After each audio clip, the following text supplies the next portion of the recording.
Haunting Adeline, chapter 23, the manipulator. তুই কোথায় যাচ্ছিস আর কি করতে যাচ্ছিস? দায়া ফোনে চিৎকার করে উঠল। আমি দীর্ঘশ্বাস ফেললাম, চোখ বন্ধ করে নিলাম বিরক্তিতে। আর কার সাথে? জেড? এটাই তোর স্টকারের নাম? হ্যাঁ। আমি ঠোঁট কামড়ে ধরলাম। আমি আসলে জানি না আমার হাতে কোনো বিকল্প ছিল কিনা। আমি থেমে গেলাম, কারণ এটা পুরোপুরি সত্যি নয়।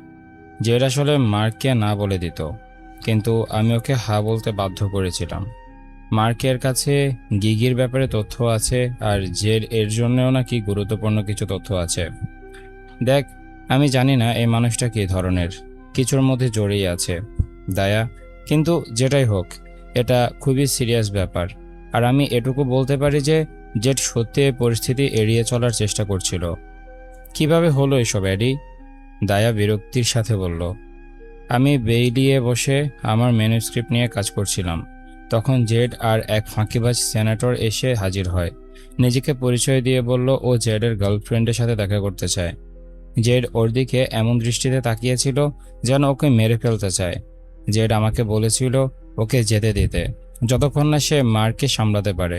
সংক্ষেপে বললে, মার্কের বাবা আমার প্রপিতামহ জনের সবচেয়ে কাছের বন্ধু ছিলেন। মার্ক বলল পার্টিতে গেলে সে আমাকে আরও কিছু বলবে। মানে লোকটা তোকে ম্যানিপুলেট করেছে, দায়া নির্লিপ্তভাবেই বলল। আমি দীর্ঘশ্বাস ফেললাম। প্রায় তাই, আমি বললাম ঠোঁট চেপে ধরার আগে।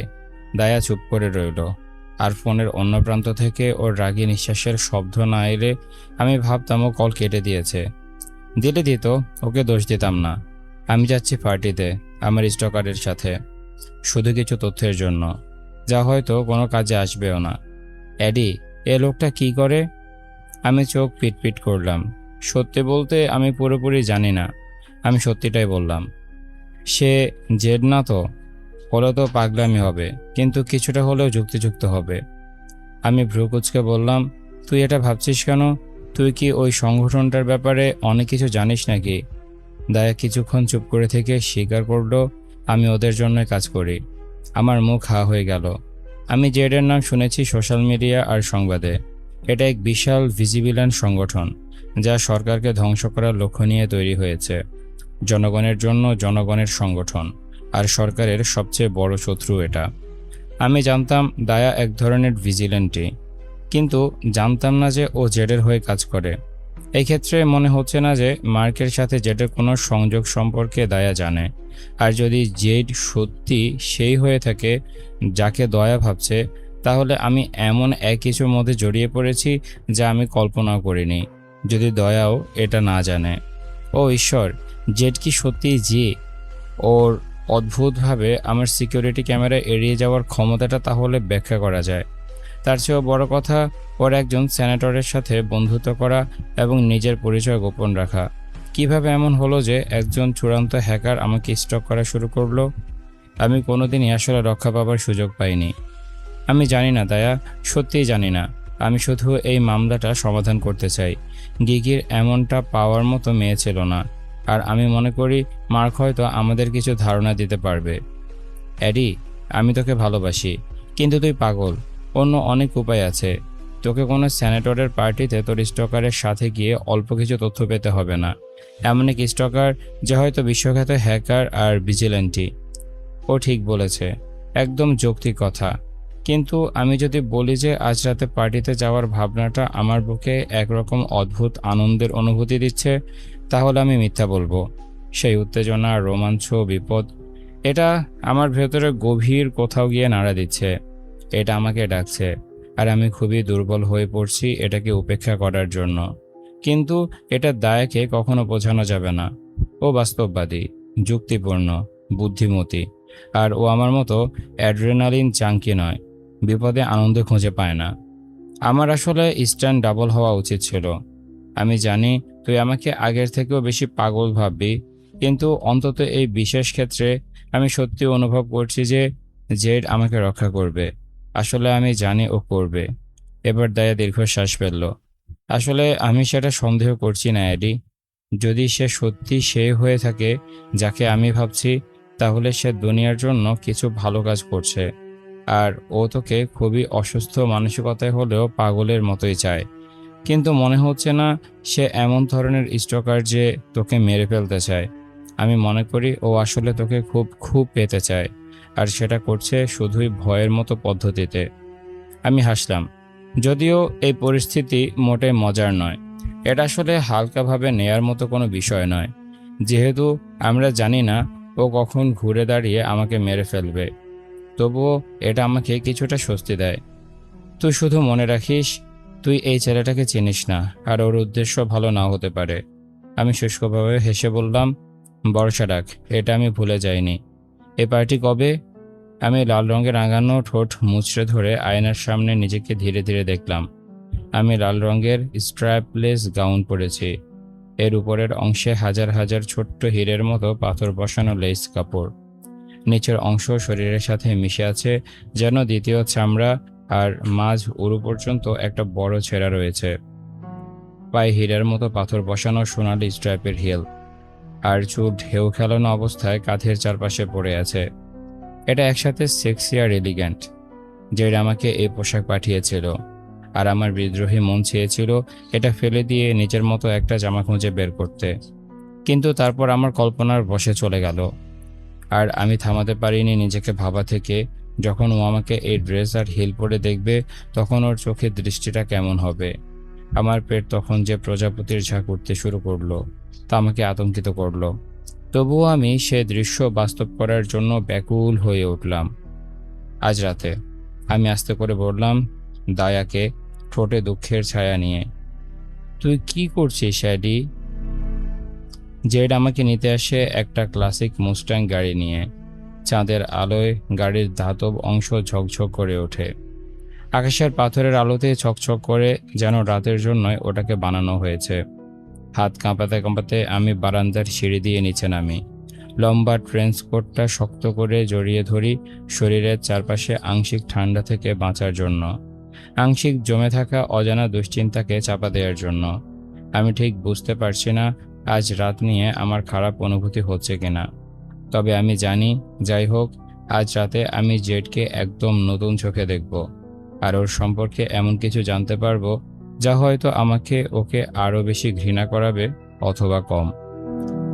আর আমি সবচেয়ে বেশি যেটা ভয় পাচ্ছি তা হলো দ্বিতীয়টি। আমি গাড়ির দিকে এগিয়ে যাওয়ার আগেই ও ড্রাইভারের সাইডের দরজা খুলে যায়, আর স্যুট পরা এক পা বাইরে বের হয়। জেট শেষবারের মতো সিগারেটের টান দেওয়ার সময় আমার ফুসফুসে অক্সিজেন জমে বরফ হয়ে যায়। তারপর সিগারেটটা মাটিতে ফেলে পায়ের নিচে চেপে নিভিয়ে দেয়। মুখ দিয়ে ধোঁয়া বের হতে থাকে, আর ও নিচু চোখে আমাকে দেখে। ও ঈশ্বর, তোমার এভাবে ময়লা ফেলা উচিত না, আমি গলায় খসখসে স্বরে বলি। আর তাতে ও একটুখানি হাসে। তারপর নিচু হয়ে সিগারেটের ফিল্টারটা কুড়িয়ে নিয়ে নিজের পকেটে রাখে। সরি বেবি, ও ক্ষীণ গলায় বলে। আর হবে না। আমি ধন্যবাদ বলার সুযোগও পাই না, কারণ আমি সম্পূর্ণভাবে এই অন্ধকার দেবতার মধ্যে মগ্ন হয়ে গেছি। ও অবিশ্বাস্যভাবে দৃষ্টিকাড়া। আমি চাইলে শীতের ঠান্ডা বাতাসকে আমার ফুসফুসের বরফ হওয়ার কারণ হিসেবে দোষ দিতে পারতাম, কিন্তু আমি জানি আসল কারণ কি। জেড পুরোপুরি কালো স্যুট পরে আছে। প্রতিটি সেলাই ওর শরীরের প্রতিটি মিলিমিটার মাপ অনুযায়ী তৈরি। ওর পেশিবহুল বাহু, স্লিম কোমর আর পুরো উরুর সাথে নিখুঁতভাবে মিশে আছে। আমার হাঁটু দুর্বল হয়ে আসে, সাথে আমার দৃঢ়তাও। আমার তীব্র ইচ্ছে হচ্ছে পিছন ফিরতে, বাড়িতে ফিরে যেতে, সোফায় ঝুঁকে বসতে, আর ওকে আমার ভেতরের বাকি সামান্য সুস্থতাটুকু চুষে বের করে নিতে দিতে। আমি চাই ওর লিঙ্গ থেকে পাগল হয়ে যেতে। আর খারাপ ব্যবহার হলো, আমি জানি যদি ওকে সুযোগ দেই তাহলে ও আমার প্রত্যাশার থেকেও অনেক বেশি কিছু করে দেখাবে। ঈশ্বর। আমি সে ভাবনাটা শেষ করার আগেই ও আমার দিকে এগিয়ে আসতে শুরু করে। ওর মুখে পাপময় অন্ধকার হাসি। কালো স্যুটটা ওর অন্ধকার আবেশকে আরও ঘন করে তোলে। জেড হলো হেডস, আন্ডারওয়ার্ল্ড থেকে উঠে এসে আমার শান্ত জীবনকে নষ্ট করতে আসা। ওর প্রায় সাদা চোখের মধ্যে দিয়ে কাটা ভয়ানক ক্ষত, আর অন্য প্রায় কালো চোখের কম্বিনেশনটা এমন যা শুধু নরকে তৈরি হতে পারে। এটা একদম অন্যায়। তুমি অবিশ্বাস্য, ও গর্জন করে যখন ও আমার দিকে এগিয়ে আসে। ওর চকচকে জোতা চাঁদের আলোতে ঝিলমিল করে। ওর কণ্ঠ স্বাভাবিকের চেয়ে গভীর ধোঁয়াটে। মৃত্যুর মতো। ওর হাত যখন আমার মুখের দিকে ওঠে তখন আমি খেয়াল করি ওর হাতে একটি মাত্র লাল গোলাপ। ও ফুলটা আমার চুলের মধ্যে গুঁজে দেয়, হেসে ফেলার চেষ্টা দমিয়ে রাখে। আমি শ্বাস আটকে ধরি। আমি এখন একদম পাদে পড়া পড়া একটা ইঁদুরের মতো, আর আমার শিকারি ওর ঠোঁট চেটে খেতে প্রস্তুত। আমি মুখ খুলতে যাব তার আগেই ও আমার গায়ে ধাক্কা দিয়ে ট্রেন্স কোটটা টেনে খুলে ফেলে, কোটটা হাত থেকে নামিয়ে দেয়। আমি হা করে শ্বাস ফেলি, ওর আচরণে এমন শীতল বাতাসের ছোঁয়ায় অবাক হয়ে। তুমি তুমি আমার আনা ড্রেসটা পরেছ, ও কথা কেটে বলে। ওর ভিন্ন রঙের চোখে আমার পুরো শরীর ঘুরে ঘুরে দেখে। আমি ঢোক গিলি আর ওর দিকে তাকাই। সবিতার জন্য পড়েছি। আমি ড্রেস কিনতে ঘুরে বেড়ানো পছন্দ করি না। ও আমাকে প্রায় কোনো গুরুত্ব দেয় না। আমরা দুজনেই জানি এজন্য আমি ড্রেস পরিনি। আর ওর দৃষ্টি আমার শরীরের প্রতিটি ইঞ্চিতে কেন্দ্রীভূত করে। ও দৃষ্টির তাপে ওর চোখের মণি আঙ্গুলের মতো জ্বলতে থাকে। আমার কোট ওর হাতে ঝুলতে থাকে। আমি সেটার দিকে তাকিয়ে থাকি, মনে মনে চাইছি এটা আবার আমার গায়ে চলে আসুক। ঠান্ডায় আমার কপাল ঘেমে যায়। আমি সম্পূর্ণ উলঙ্গ অনুভব করি, আর ওর দৃষ্টি আমাকে ভেতর থেকে পুড়িয়ে দিচ্ছে। আমি হাত বাড়িয়ে দেই। তুমি কি আমার কোট রেখে অপহরণ শেষ করেছো? আমি কাঁপছি। ও দৃষ্টি অবশেষে আমার চোখে এসে আটকায়। আমার মেরুদণ্ড বেয়ে ঠান্ডা শিহরণ নেমে যায়। ঈশ্বর, ও যেভাবে আমাকে দেখছে সেটা অবৈধ হওয়া উচিত। আমার অনুরোধ শোনার পরিবর্তে ও আমার হাতটা নিজের হাতে নিয়ে গভীর মনোযোগে দেখতে থাকে। তুমি কি করছো, জেইড? ওর ঠোঁটে হালকা হাসি পড়তে আমার মুখ শুকিয়ে আসে। কত সহজে ও মানুষ থেকে জানোয়ার হয়ে যায় তা আমি কখনোই ভুলতে পারি না। তোমার আঙ্গুলে কোন আংটি ভালো মানাবে সেটা কল্পনা করার চেষ্টা করছি, ও হালকা গলায় বলে, যেন ও আমার হৃদয় গলায় ঠেলে দেয়নি। আমি গলাধঃকরণ করে ওর হাত থেকে হাতটা ছাড়িয়ে নেই। যদি আমি না চাই, আমি না করে দেব। ধীরে ধীরে ওর চোখ আমার চোখের দিকে ওঠে, আর ওর দৃষ্টির তীব্রতা আমাকে প্রশ্ন করতে বাধ্য করে কেন আমি একবারের জন্য শান্ত থাকতে পারি না। তাহলে সময় বাঁচত, আর ওর এই ফ্লার্টিং শুনতে হতো না। হয়তো আমি ওর চোখে যে ভয় আর উত্তেজনা জাগিয়ে তুলি সেটার প্রতি আসক্ত হয়ে গেছি, ঠিক যেমন এখন। যেমন শিকারি ধীরে ধীরে শিকার খেতে প্রস্তুত হচ্ছে, আর আমি চাই ও ধীরে খাক, আমাকে ওর দাঁতের ফাঁকে আটকানো অবস্থায় কষ্ট দিয়ে খাক। ওর হাত আস্তে আস্তে আমার বুকের দিয়ে উপরে উঠে গলায় গিয়ে ছুঁয়ে যায়। তারপর এক মুহূর্তে ওর হাত আমার গলায় শক্ত করে চেপে ধরে। আমি হাঁ করে নিঃশ্বাস নিতে গিয়ে চোখ বড় করি, আর ওর ঠোঁটের কোণে এক ভয়ঙ্কর হাসি ফোটে। তোমার এই সুন্দর গলায় আমি কলার পরিয়ে দিতে পারি। তখন তোমার না বলার কোনো সুযোগ থাকবে না। তুমি শুধু আমার ভালো মেয়ে হয়ে থাকবে, যেটা ওর মাস্টার যা বলবে তাই করবে। সেটা ভালো লাগবে বেবি? না, আমি গর্জন করে উঠি, কিন্তু সেটা মিথ্যের মতো শোনায়। তুমি আমাকে কখনো মালিকানা করতে পারবে না। ওর চোখ চিকচিক করে ওঠে, আর আমার বুক ধক করে নামে। আমার বেল্ট খোলো, অ্যারেলিন। আমি ওর দিকে তাকিয়ে থাকি। কোনো নড়াচড়া না করায় ওর হাতের চাপ বেড়ে যায়। আর একবার আমাকে বলতে বাধ্য করালে কি হবে দেখো। আমি দাঁত চেপে ওর কোমরের কালো বেল্ট খুলে ফেলি, টেনে ছিঁড়ে ফেলি। ভেঙে গেলেও আমার কিছু যায় আসে না। টান দেওয়ায় ও নড়ে যায়, আর ওর মুখে শুধু এক শয়তানি হাসি ফুটে ওঠে। ও ভয়ঙ্কর। আমি বেলটা সাপের মতো ঝুলিয়ে ধরি। ও হাসতে হাসতে সেটা নিয়ে নেয় আর আমার গলায় ছেড়ে দেয়। আমি গভীর শ্বাস নেওয়ার চেষ্টা করি। ও বেলটা আমার গলায় জড়িয়ে ফেলে, বাকুল দিয়ে লুপ করে টেনে ধরে। আমার চোখ গোল হয়ে যায়। ধাতব অংশ গলায় কামড়ে ধরে যখন বেল্ট শক্ত হয়। সাপ মরে যায়নি, এটা পাইথন হয়ে গলায় পেঁচিয়ে গেছে। আমি অজান্তে বেল্টটা টেনে ছাড়ানোর চেষ্টা করি, কিন্তু জেড আমার হাত ঠেলে দূরে সরিয়ে দেয়। তুমি শ্বাস নিতে পারছো, ছোট ইঁদুর, গাবরিও না। কয়েক সেকেন্ড ধরে হাঁপাতে হাঁপাতে আমি বুঝতে পারি ও ঠিক বলেছে। আমি শ্বাস নিতে পারছি, যদিও ঠিক মতো নয়। শান্ত হতেই চোখে পানি চলে আসে। আমি রাগে জেডের দিকে তাকাই। ওর হাসি আরও চওড়া হয়। এখন ঠিক আছে, ও আস্তে করে বলে, আমার কাঁপতে থাকা শরীরের দিকে তাকিয়ে। ঠান্ডা হাওয়া বইতে থাকে, আর আমি শীতে কাঁপতে থাকি। গায়ের লোম খাড়া হয়ে যায়। এখন হাঁটুতে বসো। আবার আমার চোখ বড় হয়ে যায়, এবার রাগে। তুমি কি পাপ? ও বেলটা আরও শক্ত করে টানে। আমি কাশতে শুরু করি। আমি ওর দিকে রাগে তাকাই, তারপর মুখ বন্ধ করে ড্রেসটা তুলে হাঁটু গেড়ে বসে যাই। নিশ্চিত হই কাপড়টা কাদা মাটির থেকে দূরে থাকে। আমি এই ড্রেসটা নষ্ট করব না, যাতে ওর পাওয়ার ট্রিপ চালাতে পারে। ও বেল্টের লেজ এক হাতে ধরে রেখে প্যান্টের দিকে ইশারা করে। আমি গর্জন করে ওর প্যান্টের বোতাম খুলে জিপার নামিয়ে দেই, আর ওর লিঙ্গ বেরিয়ে আসতেই আমার মুখ শুকিয়ে আসে। ঈশ্বর, আমি মনে করি না আমি কখনো এর আগারের সাথে অভ্যস্ত হতে পারবো। এটা এতটাই বড় যা মানবিক নয়। ওর ধারা ছুঁয়ে যাওয়া এখন অমানবিক। আমি ওর বোকা মুখ থেকে আর কোনো আদেশ শোনার আগেই ওর লিঙ্গ চেপে ধরে মুখে পুরে নেই, অথবা অন্তত চেষ্টা করি। আমি অর্ধেকেরও কম নিতে পারি। তখনই ও চুল চেপে ধরে। আমার মাথার ত্বক থেকে চুল ছিঁড়ে বেরিয়ে আসে।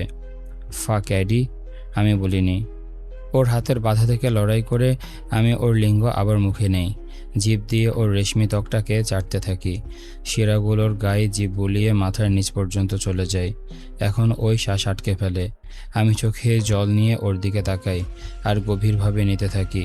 ও আমার দিকে তাকিয়ে থাকে এমন এক দৃষ্টি নিয়ে যা ওকে সামান্য পাগল করে তোলে। ওর আর্তনাদ বেরিয়ে আসে, চোখ জ্বলে ওঠে। দেখছি এই মুখটা অকার্যকর হুমকি দেয়া ছাড়া অন্য কিছু করতেও পারে। আমি দাঁত খিচিয়ে ওর লিঙ্গ ঘষে নেই, যাতে ওর চোখে আমার উদ্দেশ্য পড়ে। ও দাঁত বের করে। চেষ্টা করো ছোট ইঁদুর, ভাবছো না যে আমি তোমার চোয়াল ভেঙে দিতে পারবো না? যখন তোমার দাঁত আমার ত্বক ছিঁড়বে, চেষ্টা করে দেখো। আমার ইচ্ছে করছে, কিন্তু আমি ওকে বিশ্বাস করি। আমার দাঁত যখনই খুব গভীরে গিয়ে ছিঁড়তে যাবে, আমার চোয়াল মাটিতে গড়িয়ে যাবে, আর ও বেল টানলে গলা ভেঙে যাবে। আমি চাই ওর চোখে আমার বিদ্রোহ দেখতে। আমি দাঁত সরাই না, কিন্তু ওকে আঘাত করার চেষ্টাও করি না। বরং ও যা আশা করছে আমি তার বিপরীত করি। আমি চোখ উল্টে মাথার পিছনে নিয়ে যাই, যেন জীবনের সবচেয়ে স্বাদযুক্ত মিষ্টির কামড় খেয়েছি। আর ওর লিঙ্গ মুখে নিয়ে মৃদু কেঁদে উঠি। কম্পনটা ওর পুরোটাই ছড়িয়ে যায়। ও গালি দেয়, বেল সামান্য ঢিলে হয়ে আসে। আমি ওকে আরও জোরে জোরে কাজে লাগাই, যতক্ষণ না ও গভীর গর্জন করে ওঠে। সেই গর্জন এতটাই বন্য যে এই জঙ্গলের পশুরা নিশ্চয়ই ভয়ে দৌড়ে পালাচ্ছে। একটা শিকারি ছুটে বেড়াচ্ছে, কিন্তু আমি ওকে হাঁটুতে নামিয়ে আনছি। তুমি ন্যাকামি করছো অ্যাডি, ও হাঁপাতে হাঁপাতে বলে, আমায় ধরিয়ে দেয়। কিন্তু ভান করো না যে তোমার পুষি তোমার মুখের মতো লালায় ভিজে যাচ্ছে না। আমি যতই ওকে ভুল প্রমাণ করতে চাই, পারছি না। ওর মাঝে সাথে সাথে ভাবটা যথেষ্ট প্রমাণ, কিন্তু ও সেটা ভাবে না। ওর অধিকার নেই আমার শক্তি কেড়ে নিয়ে আমাকে তৃষ্ণায় ভিজে যাওয়া, লাজুক দাসীতে পরিণত করার। আমি ওর শক্ত করে চেপে ধরি, শরীরের চাহিদাকে উপেক্ষা করি। ওর প্রায় উন্মাদ চোখে চোখ রেখে ছুলে গুজে রাখা হাতটা এমন শক্ত হয় যে আর নিজের ইচ্ছায় নড়তে পারি না। এটাই একমাত্র সতর্কবার্তা যে ওর নিয়ন্ত্রণ ভেঙে গেছে। বেল্ট আবার টেনে ধরে, আর আমার মাথা স্থির হয়ে যায় যখন ওর লিঙ্গ আমার গলায় ঠেলে দেয়। আমি দম বন্ধ হয়ে কাশি দেই, চোখ দিয়ে পানি গড়িয়ে পড়ে, কিন্তু এতে ওর উন্মাদনা আরও বাড়ে। ও প্রায় পুরো বের করে আনে, তারপর কোমর বাঁকিয়ে আমার মুখ পুরোপুরি ভর্তি করে দেয়। তুমি কি ভালো মেয়ের মতো আমার বীর্য গিলে ফেলবে? দাঁত চেপে বলে। আমি নড়তে পারি না, কোনো উত্তর দিতে পারি না, শুধু নিজেকে শক্ত করে ধরি যখন ও নিজেকে গলায় ঠেলে দেয় আর বীর্য ঢেলে দেয়। ফাক অ্যাডি, ও গর্জায়, গভীর গড়গড় আওয়াজ বের করে। যখন ওর বীর্য আমার মুখে ঢালার গতি আমার গেলার থেকেও দ্রুত হয়, ওর বীর্য ঠোঁট থেকে গড়িয়ে থুতনিতে পড়ে। আমি শ্বাস নিতে পারছি না, ভাবতেও পারছি না, ফুসফুসে অক্সিজেন নেই। আর যখন ভাবি অজ্ঞান হয়ে যাব, ঠিক তখনই ও আরেকটা গর্জন করে ওর লিঙ্গ বের করে আনে, বেল ছেড়ে দেয়। আমি গভীর শ্বাস নেই, কাশি আর হাঁপাতে হাঁপাতে হারানো সব ফিরিয়ে আনার চেষ্টা করি। বাতাস, নৈতিকতা, এমনকি কিছু চুল। কিন্তু আমি আমার আত্মসম্মান হারাইনি। কারো পুরো পরিস্থিতি আমি নিয়ন্ত্রণ করেছি। এটা ওর নয়, আমার শর্তে হয়েছে। নাক টেনে ঠোঁট মুছি। ঈশ্বরকে ধন্যবাদ দেই যে এমন লিপস্টিক পরেছি যা তেল ঢেলেও নড়বে না। দাঁড়িয়ে চোখের নিচের মাস্কারা আর আইলাইনার মুছি। যখন ও নিজেকে গুছিয়ে নেয়, বেল কোমরে বাঁধে। আমি ড্রেস ঠিক করে নেই, চুল থেকে গোলাপ ফুলে নেই। ওর পাশ দিয়ে হেঁটে যাই, ওর হাত থেকে কোটটা টেনে নিই আর কাঁধ দিয়ে ধাক্কা দেই। ওর গম্ভীর অন্ধকার হাসি আমার পেছনে ভেসে আসে, কিন্তু ওর লম্বা পা দ্রুত পেছনে ফেলে গাড়ির দরজা আগে খুলে দাঁড়ায়। মুখে হাসি। তোমার রথ হাজির বেবি, ও নিচু পাপময় স্বরে বলে। ও কি ভদ্রলোক সাজার ভান করছিস? আমি তার ছেলের হাসি দেই। লজ্জা পায় না এমন ভান করে গাড়িতে বসি। দরজা বন্ধ হয়। জেডের গন্ধে ভরে যায় চারপাশ। চামড়া, মশলা আর হালকা ধোঁয়ার গন্ধ। গাড়ির ভেতর পুরোপুরি কালো, মখমলের মতো নরম চামড়া। কিন্তু আমাকে বাকরুদ্ধ করে ওর গাড়ির গ্যাজেটগুলো। এতগুলো সুইচ, স্ক্রিন, একটা ল্যাপটপ, যে আমি জানি না কি দেখছি। ও যখন সিটে বসে গাড়ি এগিয়ে নেয়, আমি দরজার দিকে সরে যাই। নীরবতা নেমে আসে, বিব্রতকর না হলেও টান টান। চারপাশে যৌন উত্তেজনা দেহে হাত বুলিয়ে রোম খাড়া করে দিচ্ছে, যেন কবর থেকে জম্বিরা উঠে আসছে। বাইরে যা ঘটল তা এমন কিছুর প্রস্তাবনা মনে হচ্ছে, যা থেকে বেঁচে ফিরতে পারবো কিনা জানি না। নিঃশ্বাস নিলে মনে হচ্ছে যেন ড্রায়ার থেকে গরম কাপড় ছিঁড়ে আনছি ফুসফুসে। কত দূরে? গলা খুসখুস করে জিজ্ঞেস করি। গলাটা কয়েকদিন ব্যথা করবে। ও আমার দিকে তাকায়, স্টিয়ারিং শক্ত করে ধরে। কখনো ভাবিনি গাড়ি চালানো এভাবে অশ্লীল লাগতে পারে। যদি ট্রাফিক ঠিক থাকে 20 মিনিট। এখন মনে হচ্ছে ব্যাখ্যা করার সঠিক সময়। তুমি আসলে কি করো? আমি জিজ্ঞেস করি। দায়ের কথা মনে পড়ে। আমি সরকার আর মিলিটারি ডেটাবেস হ্যাক করে মানবতা বিরোধী অপরাধ ফাঁস করি, আর ব্যক্তিগতভাবে তাদের জীবনেও ঢুকে যাই যারা প্রমাণিতভাবে খারাপ। আমার মুখ খোলা থাকে, কোনো শব্দ বের হয় না। ও শিট, তুমি জি? ওর হাসি চওড়া হয়। অবশেষে বুঝতে পেরেছ, দায়া বলেছে। চোখ বড় হয়ে যায়। তুমি ওকে চেনো? অবিশ্বাস ভরে বলি। ও কাজ জাগায়। ও আমার সংগঠনের শতাধিক কর্মীর একজন। সহজভাবেই বলে। আমি ওকে ব্যক্তিগতভাবেই চিনি না, কখনো দেখা বা কথা হয়নি। কিন্তু দায়া আমার হয়ে কাজ করে তা আমি জানি। আমি মাথা নাড়ি, হতভম্ব হয়ে। তুমি ওর বস? ওভাবেও বলা যায়। আমি শূন্য থেকে সংগঠন গড়েছি। বড় হওয়ার পর অনেককে নিয়েছি। সবার আলাদা লক্ষ্য আর রিপোর্ট করার মানুষ আছে, কিন্তু আমাদের লক্ষ্য এক। লক্ষ্য কি? চাপ দেই আমি। মেয়েদের বাড়ি ফিরে আনা। বুকটা ধড়পড় করে ওঠে। হঠাৎ কি করব বুঝতে পারি না। কেমন যেন অদ্ভুত অনুভূতি হচ্ছে। হতবিহ্বল, সেটা নিশ্চিত। আমি জানালা দিয়ে বাইরে তাকাই। ওর কথাগুলো ভাবি। ও খোলাখুলি বলছে, কিন্তু মনে হচ্ছে কিছু লুকাচ্ছে। তুমি শিশু আর নারীদের পাচার থেকে বাঁচানোর চেষ্টা করছো।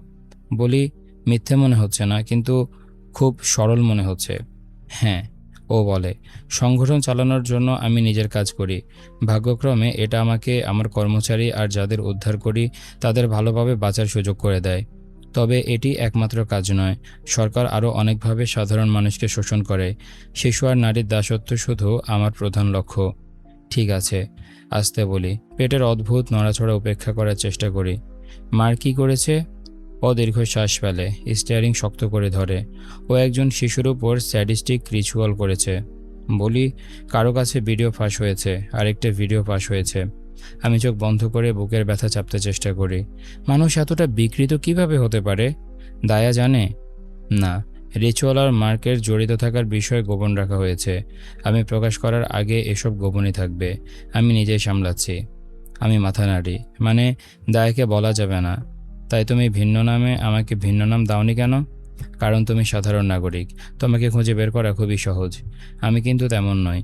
ঠোঁটে হালকা হাসি ফোটায়। আহ, কি অহংকার! ওর মুখ গম্ভীর হয়। তাই তোমাকে জড়াতে চাইনি, কিন্তু মার্ক তোমার দিকে নজর দিয়েছে। তাই আমি চাই তুমি আমার কাছে থাকো। এতে অন্তত আমি জানবো তুমি নিরাপদ। আমি ওর দিকে তাকাই। ও সিটে হেলান দিয়ে বসে, লম্বা পা ছড়িয়ে, এক হাত স্টিয়ারিংয়ে, আরেক হাত আমাদের মাঝে রাখা আর্মরেস্টে। নিজেকে শান্ত করি। বুকের ধরপড়ানিকে উপেক্ষা করার চেষ্টা করি। সূর্য সুন্দর হলেই তা বিপজ্জনক নয়, অ্যাডি। আমি বিশ্বাস করি তুমি মার থেকে আমাকে বাঁচাবে, কিন্তু তোমার হাত থেকে আমাকে কে বাঁচাবে? ওর চোখ আমার পুরো দেহে বুলিয়ে যায়। দখলদারি দৃষ্টি আগুনের মতো জ্বলে ওঠে। যে চেষ্টা করবে মারা যাবে। আমি চোখ চিকন করে ফেলি। তুমি যে নারীদের বাঁচানোর জন্য কাজ করো, সেই তুমি নিজে একজনকে স্টক করছো।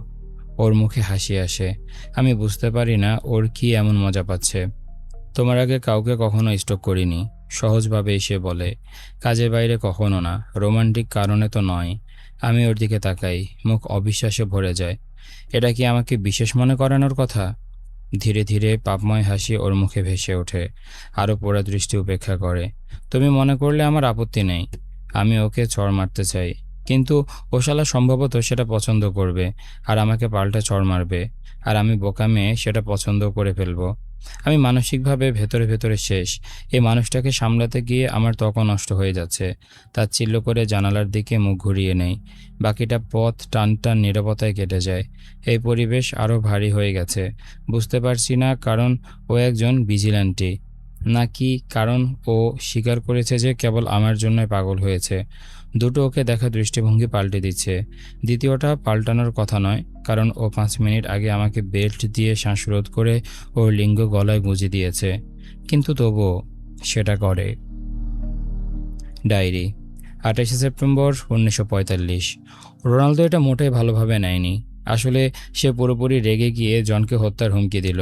আমি কখনো এমন হুমকির মুখোমুখি কিভাবে হতে হয় তা জানতাম না। রোনালদো আগেও বলেছে যে সে মানুষ হত্যা করেছে, কিন্তু সেই হুমকি এমন একজনের প্রতি গেলে যাকে আমি এখনও ভালোবাসি, তখন কিভাবে সামলাতে হয় আমি জানতাম না। সংক্ষেপে বললে, আমিও ভালোভাবে নেইনি এবং তার উপর চিৎকার করে উঠেছিলাম। সে আমাকে অভিযোগ করল যে আমি আমার স্বামীর পক্ষে কথা বলছি, কিন্তু সত্যি বলতে আমি হিংসার হুমকিতে ক্লান্ত হয়ে যাচ্ছি। যখন আমি তাকে এটা বললাম, সে সঙ্গে সঙ্গে আমাকে বাড়ি পৌঁছে দিতে গাড়ি চালিয়ে বের হয়ে পড়ল। এবং সত্যি বলতে সে আমাকে যে দৃষ্টিতে তাকিয়েছিল তাতে আমি আতঙ্কে অর্ধমৃত হয়ে গিয়েছিলাম। গাড়ির ভ্রমণটা ছিল ভয়াবহ। ঘণ্টাখানেক আগে সে আমাকে নামিয়ে দিয়ে চলে গেছে, আর তারপর থেকে আমি আর কান্না থামাতে পারছি না, যা আমার কাছে পালিয়ে বাঁচার উপায় হতে পারত। তাই এখন আরও বড় একটা দুঃস্বপ্নে পরিণত হলো।